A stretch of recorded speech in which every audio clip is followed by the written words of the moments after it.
Good morning, church. The first reading from Genesis addresses the purpose of marriage. The Gospel of Mark also addresses the purpose of marriage and raises the question of divorce. Let me read them to you.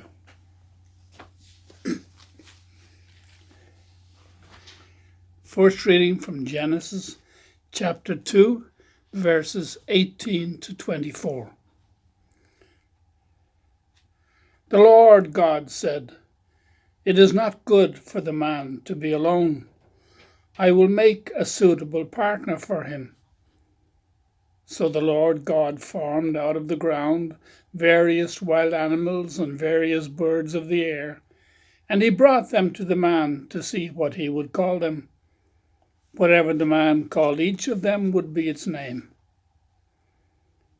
The man gave names to all the cattle, all the birds of the air, and all wild animals. But none proved to be the suitable partner for the man.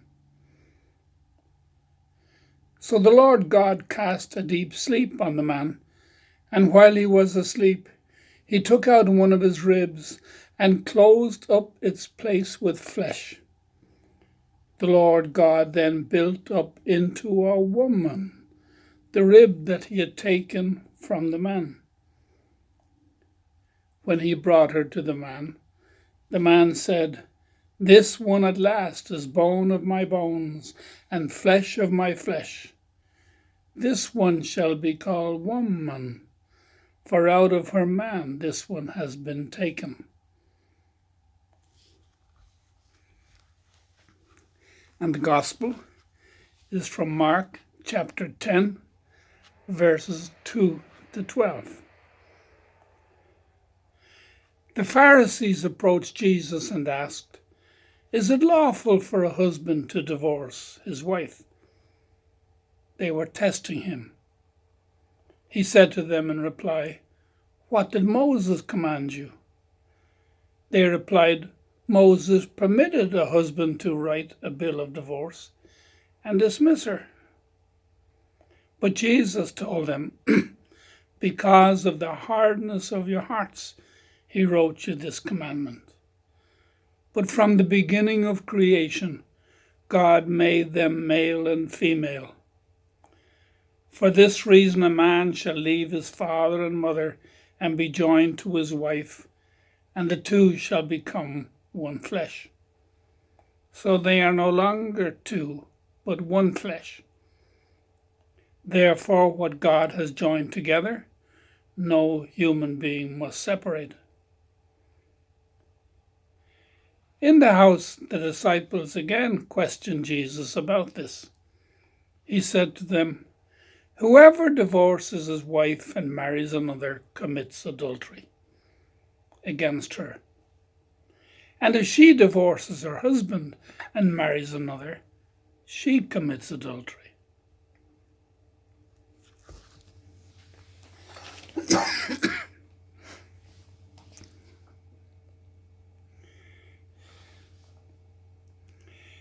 In 1926, my father married my mother when he was 21. She was 20. They had their first child, a daughter, a year later, and then 6 more siblings, all boys, over the next 13 years. My parents suffered the tragedy of having 2 of their children die as infants. My parents lived in married life together until 1973, when my father died of cancer at the age of 67. My mother lived on as a widow into her 80s.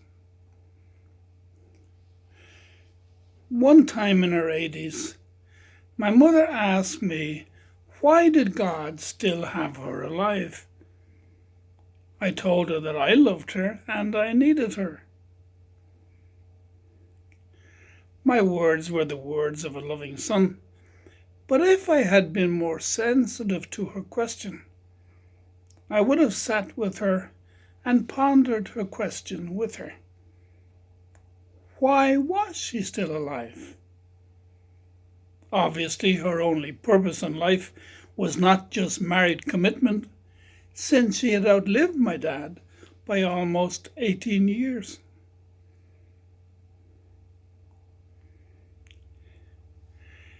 Now that I am in my 80s and asking myself the same question, I'm aware that what has been most important in my life has been my response to the challenges that I have encountered.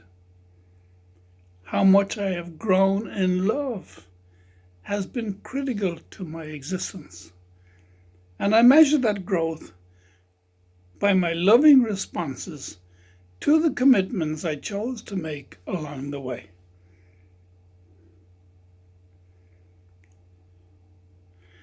A woman once came to talk with me. She said that she had come to realize that she was attracted to women more than men. She had come to realize that she was lesbian. However, she had married a man years earlier and had children with him.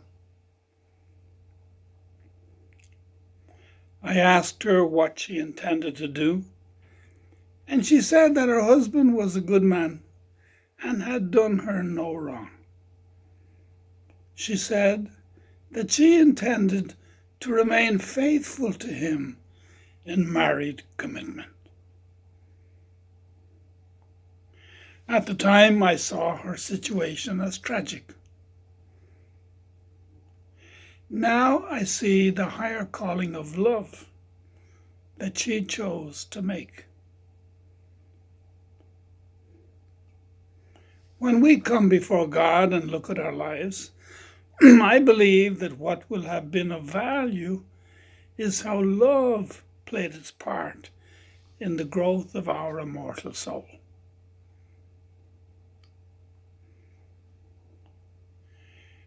When we look at people in married commitment today, I believe that what is critical is how love is influencing their calling. It will not be a case of whether they ultimately stay married or seek a divorce, but rather how the heart can learn to love another more than oneself. If that can be accomplished, I believe the marriage can be nourished and grow. If both partners cannot reach such levels of union, then the warning signs for their commitment may be in jeopardy.